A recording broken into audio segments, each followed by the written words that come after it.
Les chasseurs la sous-estiment. Les chiens ne peuvent pas l'attraper. Et pendant ce temps, elle vous vide le poulailler si proprement que vous ne vous en rendez compte que le matin.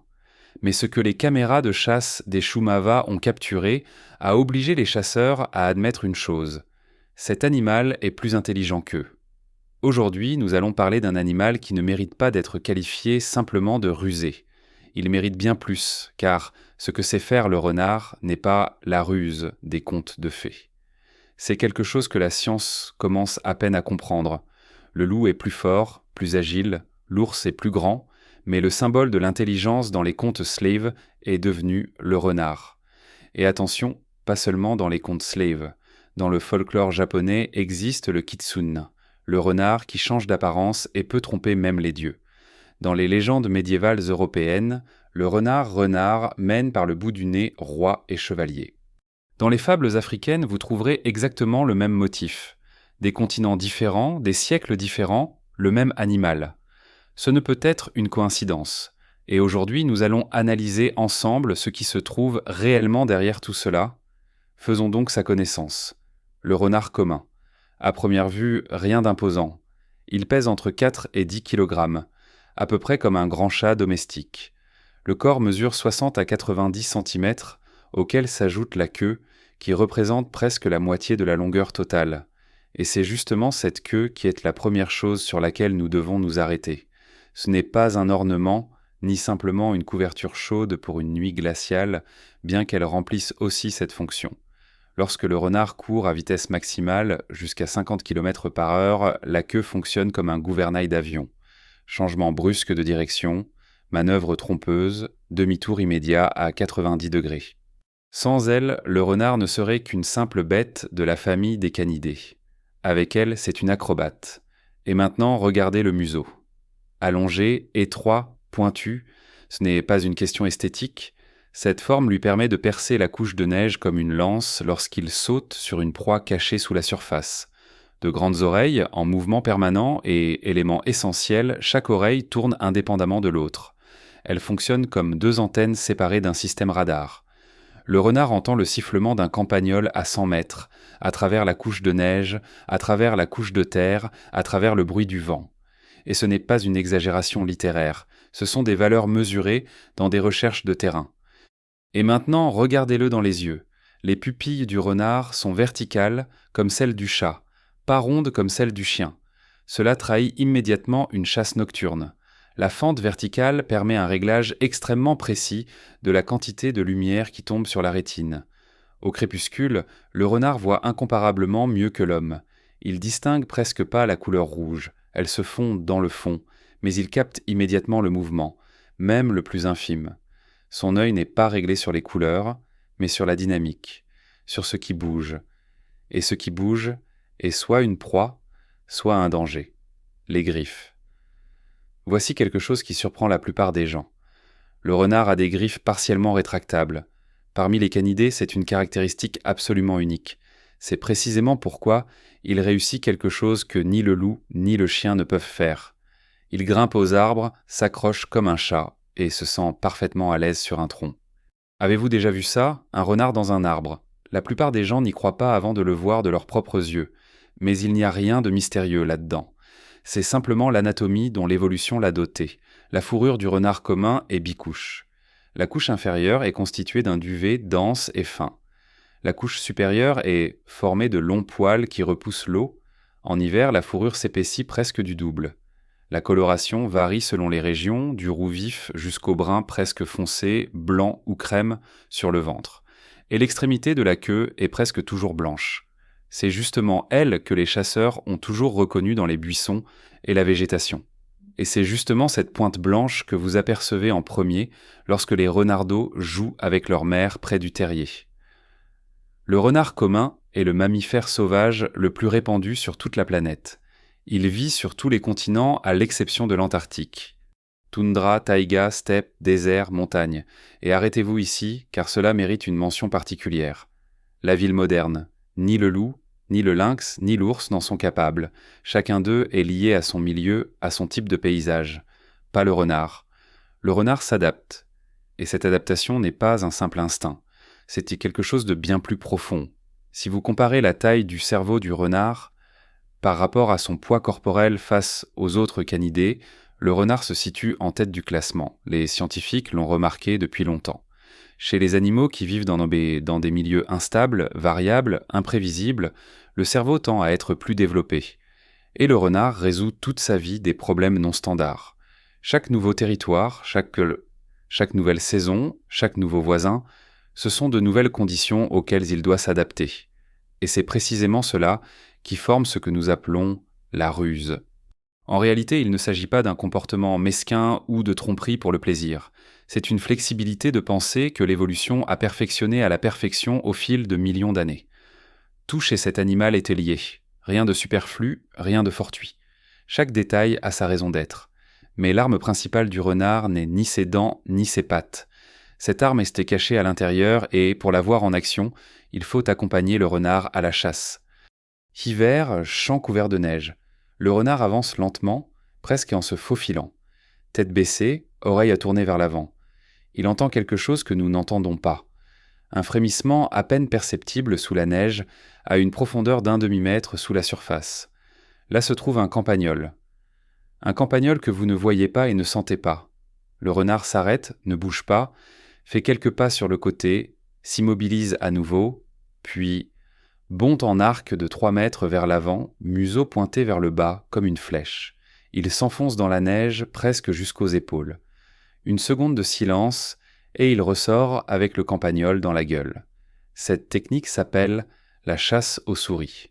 Les renards l'ont perfectionnée au fil de milliers d'années, mais il y a quelques années, le biologue tchèque Jaroslav Červený a découvert lors de l'étude de cette technique quelque chose de tout à fait inattendu. Il a observé plusieurs centaines de bonds de renards et a enregistré leur direction. Le résultat semblait au départ une erreur dans les données.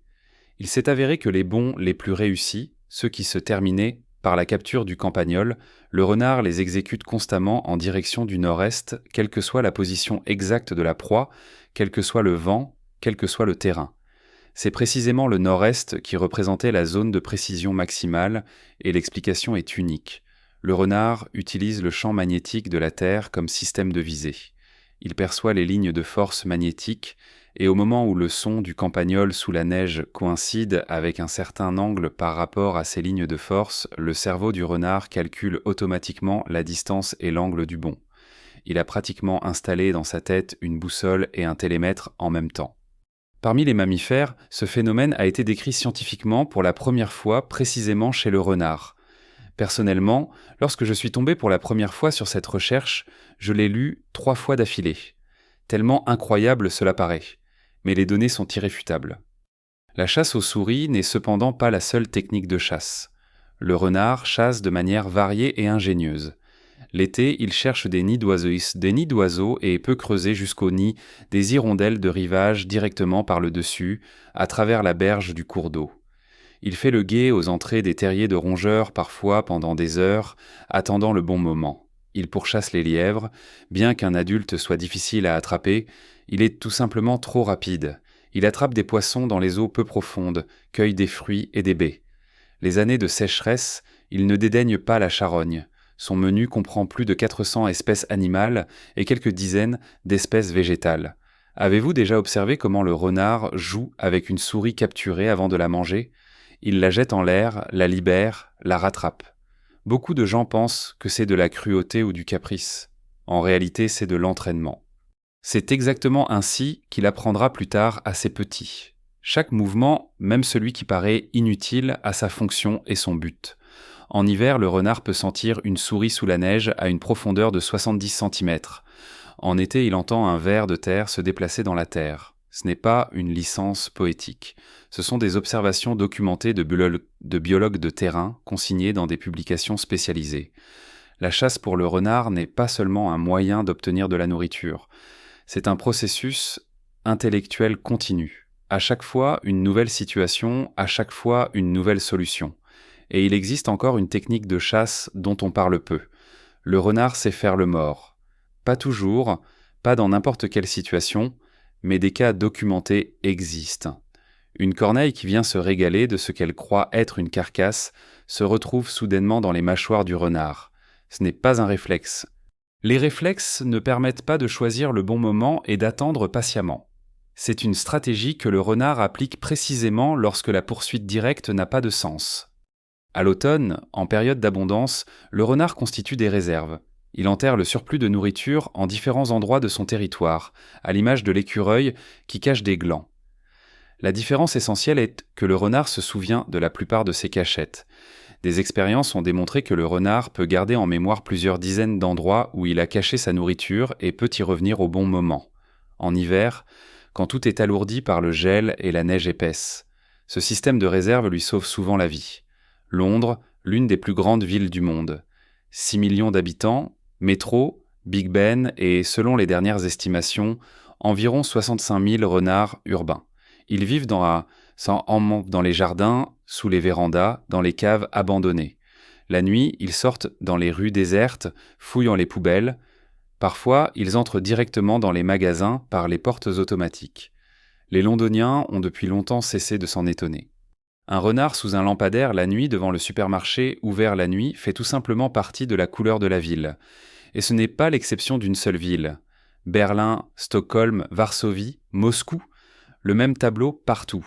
Les populations urbaines de renards augmentent dans toute l'Europe depuis environ le milieu du siècle dernier. Les biologues appellent ce phénomène l'urbanisation de la faune sauvage, et le renard est dans ce processus le champion absolu parmi les animaux sauvages. Que s'est-il passé ? Le renard n'est pas arrivé en ville par hasard. Il s'est reconfiguré. Les renards urbains vivent différemment de leurs cousins des forêts. Leur territoire est plus petit car les villes offrent plus de nourriture par unité de surface. Ils sont actifs à des heures différentes. Ils ont appris à s'adapter au rythme humain. Ils sont moins craintifs. Selon des recherches britanniques, le renard urbain vit en moyenne plus longtemps que son homologue rural.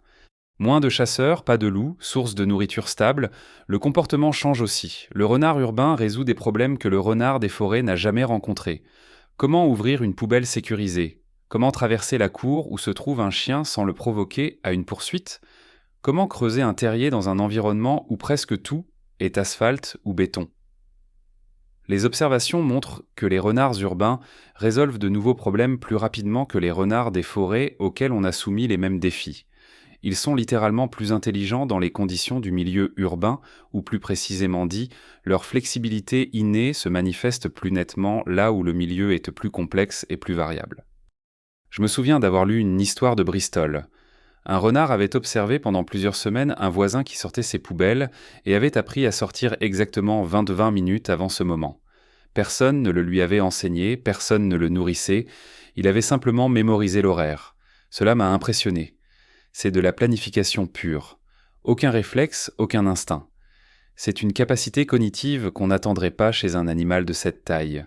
En Roumanie, la situation est similaire. Les renards se déplacent habituellement en bordure des villes, dans les zones pavillonnaires, dans les zones industrielles.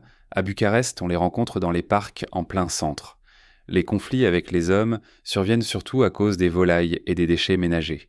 Mais en général, le renard et l'homme coexistent en ville avec prudence, mais sans guerre. Il est intéressant de noter que les renards urbains n'entrent presque pas en conflit avec d'autres prédateurs urbains, chiens errants ou grands chats. Ils se partagent simplement l'espace et respectent des frontières non écrites.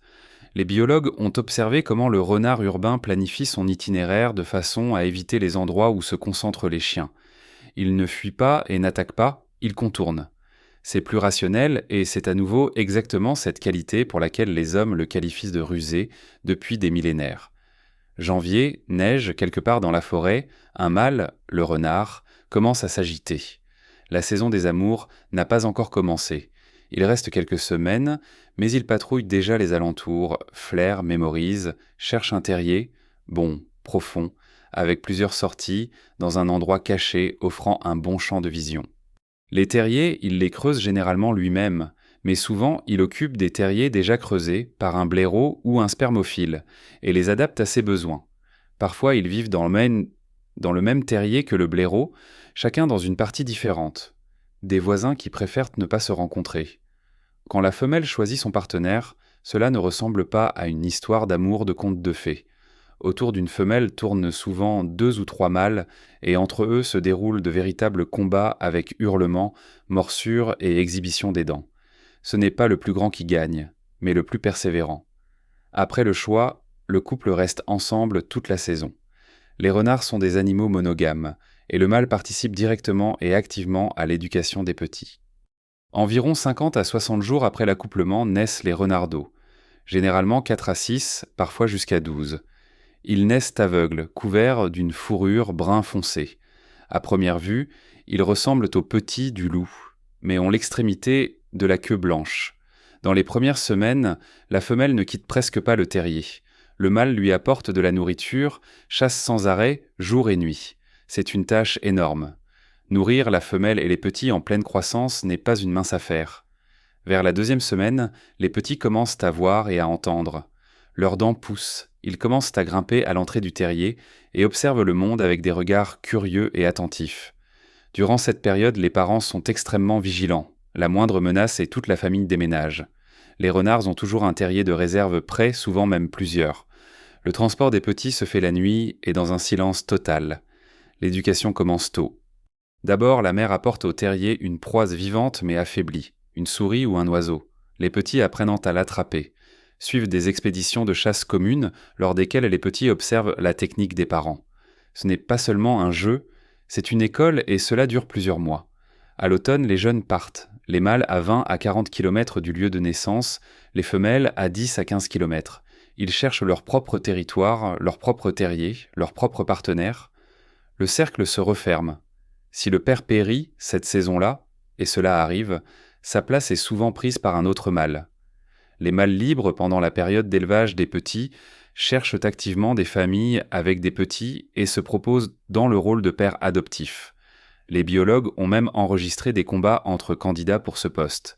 Dans la communauté des renards, c'était quelque chose de normal. La durée de vie du renard dans la nature est de 3 à 4 ans. C'est peu. Les principales causes dont les loups, qui tuent les renards à la rencontre sans hésiter, les grandes rapaces, dangereux surtout pour les petits, les maladies et la chasse. En captivité, avec de bons soins, le renard vit jusqu'à 14 ans. La différence est essentielle. La nature n'épargne personne et le renard ne fait pas exception. C'est précisément pourquoi sa reproduction est configurée de façon à ce que la population puisse se reconstituer rapidement, même après des pertes graves. La plupart des gens pensent que le renard est un animal silencieux. Erreur. Chez le renard commun, on a décrit environ 40 sons différents. Par comparaison, le chien domestique en a environ 10. Le renard possède l'un des répertoires vocaux les plus riches parmi les animaux sauvages. Il existe des sons que le renard utilise exclusivement avec son partenaire. Il existe un appel spécial de la mère qui ne ressemble à rien d'autre. Les petits y répondent immédiatement et ne le confondent avec rien. Il y a l'aboiement d'avertissement en cas de danger, court, tranchant, impossible à ignorer. Et puis, il y a le cri territorial qui, la nuit, ressemble à quelque chose entre un aboiement et un cri perçant et qui effraie complètement ceux qui l'entendent pour la première fois. Si vous avez déjà entendu la nuit dans un chalet quelque chose qui semblait être un homme criant dans la forêt, avec la plus grande probabilité, c'était un renard. En période de rut, les renards émettent des sons ressemblant à des gémissements et des cris prolongés. Cela peut durer toute la nuit. Les mâles se crient par-dessus de grandes distances, annonçant leur présence et évaluant la concurrence. Les femelles répondent ou se taisent, et le silence lui-même est déjà une réponse. Mais la voix n'est qu'une partie du langage. Le renard parle avec tout son corps. La position de la queue, l'angle des oreilles, la tension de la colonne vertébrale, chaque élément transmet des informations. La queue pendante est collée au corps, peur ou soumission. La queue horizontale, oreilles en avant, attention, préparation à l'action. La queue relevée est hérissée, menace ou excitation. Les jeunes renardeaux apprennent à lire ce langage avant même de sortir du terrier. Et il existe encore un canal de communication, l'odeur. Le renard possède plusieurs glandes qui laissent des marques. Des traces sur le trajet, des marques au terrier, sur la proie, aux frontières du territoire. Un chercheur expérimenté peut reconstruire à partir de ces marques le programme d'un renard sur quelques jours avec une grande précision. Les renards lisent ces enregistrements tout aussi sûrement que nous lisons un texte sur un écran. L'année 1959, Novosibirsk. Le jeune généticien Dmitri Beliaev lance une expérience qui sera par la suite considérée comme l'une des plus importantes de l'histoire de la biologie. Son idée est simple à l'extrême.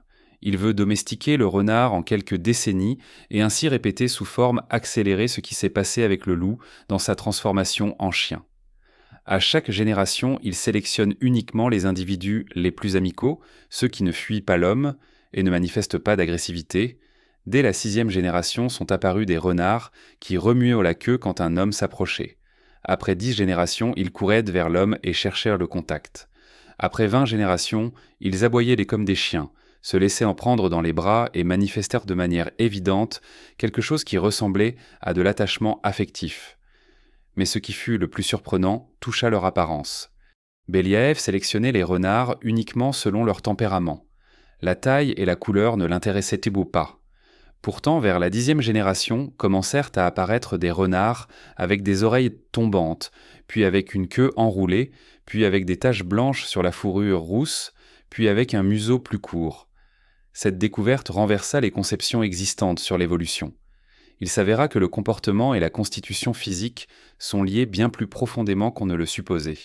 La sélection selon un seul critère, l'amabilité, avait déclenché toute une cascade de modifications physiques. Le même mécanisme, selon toute apparence, a fonctionné il y a des milliers d'années quand les premiers loups ont commencé à s'approcher des hommes. Les renards de Beliaev sont pratiquement un modèle illustratif de la façon dont le chien est apparu. Ce qui m'a personnellement le plus impressionné dans cette histoire, mais c'est un détail, Beliaev travaillait à une époque où la génétique était interdite en Union soviétique. Lysenko l'avait déclaré pseudoscience. Les généticiens étaient persécutés. Beliaev dut masquer son travail. Officiellement, il s'occupait de la physiologie et du comportement des animaux. L'expérience s'est poursuivie dans des conditions où une seule dénonciation pouvait tout détruire. Il a continué et il avait raison. L'expérience tourne encore aujourd'hui depuis plus de 60 ans et plus de 60 générations. La population de renards domestiqués existe à Novosibirsk. Une partie d'entre eux se vend comme animaux de compagnie. Ils sont affectueux, joueurs, curieux.